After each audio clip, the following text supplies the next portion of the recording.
Hello, my friends. How you going? It's been a while, but I'm back. It's Friday. It's video day, and I'm so excited to talk to you about the topic of this video, which is so current for me and I'm going through right now. As you guys know from the start of this channel, I've made it very clear that this video is not about Perfect Deb telling all you what to do, but it's really a reflection of where I'm at right now and what I'm struggling with, what I need help with, what I'm learning, and sharing that journey with you guys so that we can draw strength from each other, so that we can grow together, and so that if there's anything that I'm learning that you can also learn from and benefit from, we can talk about it, right? And today what I really wanted to talk about is I wanted to talk about the urgency of maturity.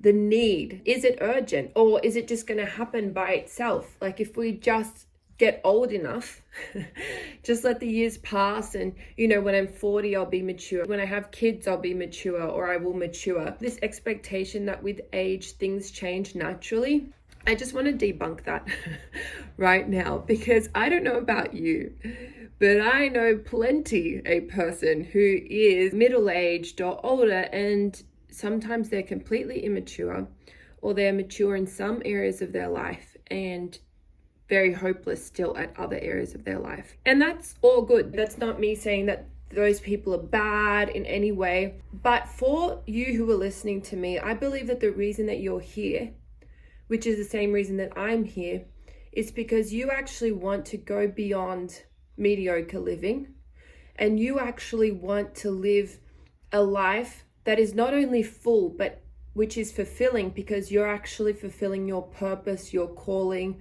whatever it is that you were made or put here to do, you're fulfilling that. And so there's an urgency to maturity. There's a need for maturity in order to fulfill our calling. That's the whole premise, really, of this channel. In order to fulfill our callings well, we need to mature. And the reason why there's an urgency for maturity, one, I've already just touched on it. Maturity is not a byproduct of age. So you cannot just expect that as you get older, we'll mature no matter what. I would say that may be true for some things, maybe, but my view is that actually maturity, particularly nowadays, is a byproduct of an intentional choice to mature. Maybe in other times, the times of our grandmothers, the times of our great-grandmothers, there was a different society. People more or less, I guess it depended what class you were from, but had to mature really quickly, had to work from a very young age, often got married at a very young age, had children at a very young age. They didn't have the technology that we have today. So my grandma definitely didn't have a television. She did not have Netflix. She did not have a phone. She did not have a dishwasher. She did not have a blender. She did not have a washing machine. Now my grandma had about 10 kids, and my grandmother would wash, with the help of her oldest daughter, the bed linen, the bedclothes for all of these kids. Their clothing was all washed by hand. The ironing, even the irons didn't have the same technology that our irons have. All of the cooking, all of the dishes. So more or less, you couldn't really get away from hard work back in the day. Like, you just had to, in order to survive, you had to work hard, and there was really no alternative. And so I would say that maybe in our grandmother's days, in our great-grandmother's days, maturity was kind of a byproduct of just age. But in today's world where we do have so much ease around us, we have a gadget for every necessity. We've got instant cookers. I don't know why, but a lot of my analogies are cooking wise. We've got instant cookers. We've got thermomixers. We've got blenders. We've got coffee pots. We've got all of these things, and so much ease. Like back in the day, my grandma had to sew her own clothes. It's not like, just go to Kmart, go to Target, go to Zara, pick out what you want and pay for it. The women in my grandma's day, for the most part, and maybe your grandma's too, they knew how to sew. They knew how to crochet or knit or something. And I don't know about you, but I struggle just to sew on a button. Like, I don't want to say I struggle, but that's like the extent of my sewing abilities.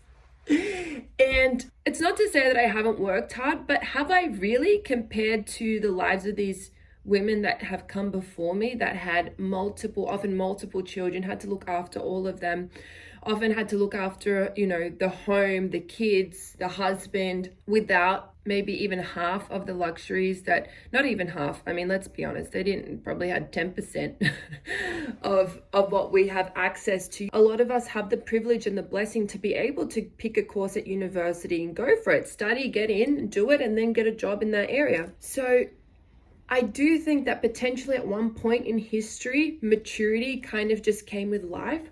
But in today's world, in today's days, where a lot of our experiences have kept us coddled, kind of comfortable. We've been comfortable. My parents never wanted me to move out of home until I was married. So I got married at 28. That's when I moved out of home. Before then, by choice, I had some experiences living out of home because I wanted to go and live a year overseas, because I wanted to go to France and study French. I had these experiences that I wanted to, but I could have quite easily just lived with my parents until I was 28 and not actually have been forced to contribute to the running of a home any more than my mother actually asked me to or wanted me to, which was definitely not taking responsibility for the whole thing, because my mom was there, right? She was taking responsibility for a lot of it. I didn't have to provide financially for myself. I did work. I did pay for my own clothes, pay for my car, pay for my phone bill, pay for fuel, all of that kind of stuff. But I did not have the responsibility of actually making sure that I worked, otherwise I wouldn't have food to eat, because my dad, he actually took care of that. So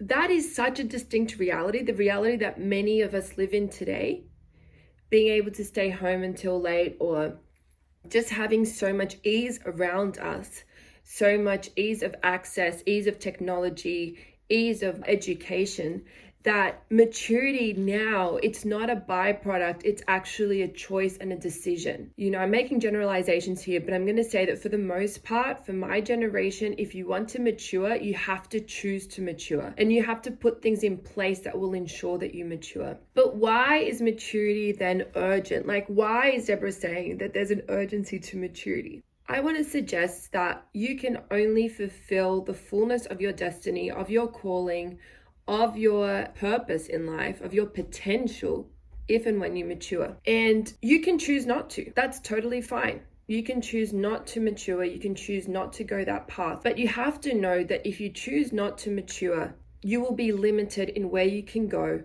what you can do, and you may never achieve the fullness of actually what God has for you, what God wants you to achieve, what God wants you to live, what the experiences He wants you to have, the people He wants you to touch, the people He wants you to influence for the better. There's an urgency to maturity, because immaturity is stopping you from getting to the places that not only you want to go, you need to go. You absolutely need to go. And immaturity can be the thing that is stopping you from getting there. I want to share an example from my own life, because I've got plenty. Lucky for you, I've got plenty. I was in high school, and all through primary school, high school, I've always been a talker, so I would get involved in public speaking and debating competitions and things like that at school. And modesty aside, I was quite good at it. I got into regional competitions, I got into state competitions, and I did reasonably well. On this one occasion, I've told you guys, I was a chronically late student. I was just late all the time to class. I was just late all the time. I remember that I had a competition. I believe it was at a regional level. I'm not sure if it was state or regional, for public speaking. And I don't know if I forgot about it. I think I forgot about it. But someone got in touch with me and told me, you need to be at this place. It wasn't at the high school. I had to go to this other place. And I ran and I got the train and I got there. But I was extremely late. And I remember that my teacher, who was accompanying the students to this competition, said to me, Deborah, you're a really talented public speaker, but I will never pick you to compete and represent our school again in public speaking. I don't remember exactly how she said it, but the reason was because I was late, unprepared, unreliable. Essentially, I was unreliable because I should have been there. I should have been there early with bells on, and I was late and I almost let the whole school down. I don't know if that serves you, but I just want you to pay attention to this. I had the talent, I had the ability, but I wasn't going to get picked again because I was not reliable, because I was immature.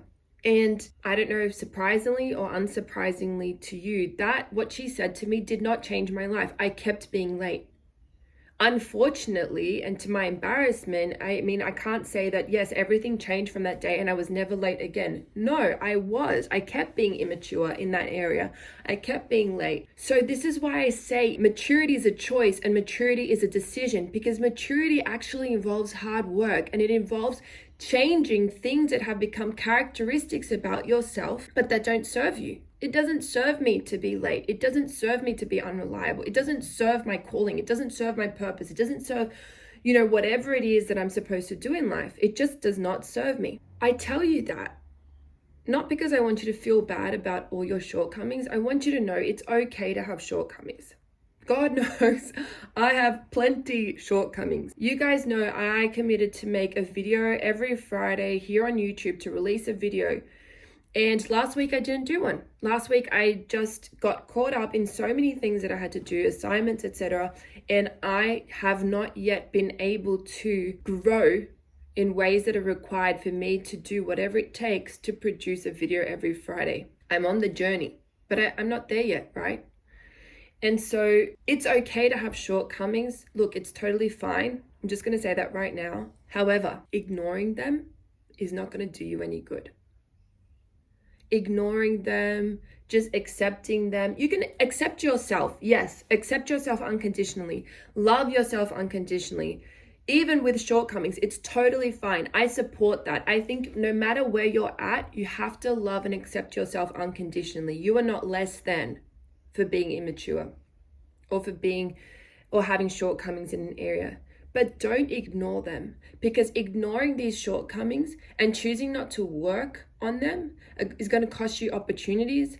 It's going to cause limitation in your life. It's going to stop you from growing and exceeding yourself. And you know what? We were made to grow. We were made to develop. Like, you don't arrive as a baby ready. Just ready, totally done, mature, and ready to fulfill your calling. Yeah, you might have everything inside of you. You've got the seeds. God's given you those. He's given you the gifts. He's given you the talents. He's given you the abilities. But the way that those are outworked and the character that is required to sustain those talents and abilities and gifts, those are things that you actually have the responsibility of cultivating. We all have the responsibility of cultivating those. So ignoring our shortcomings, it is not going to do us any good. The other thing I want to ask you is, don't you want to be known as that person that can be trusted? Don't you want people to say, I want people to say, Deborah, like whenever Deborah says something, you can trust it 100%. If she says as good as done. If Deborah said she's going to be there, she's going to be there. I can rely that she's going to be there on time. If Deborah said that she's going to do this report, the report's going to be done. That's the person that I want to be. I want other people to be able to rely on my word. And heck, for my own sake, I want to be proud of myself. Not just love and accept myself. I also want to be proud of myself and know, you know what, Deborah, when you say something, you do it. And that is so important.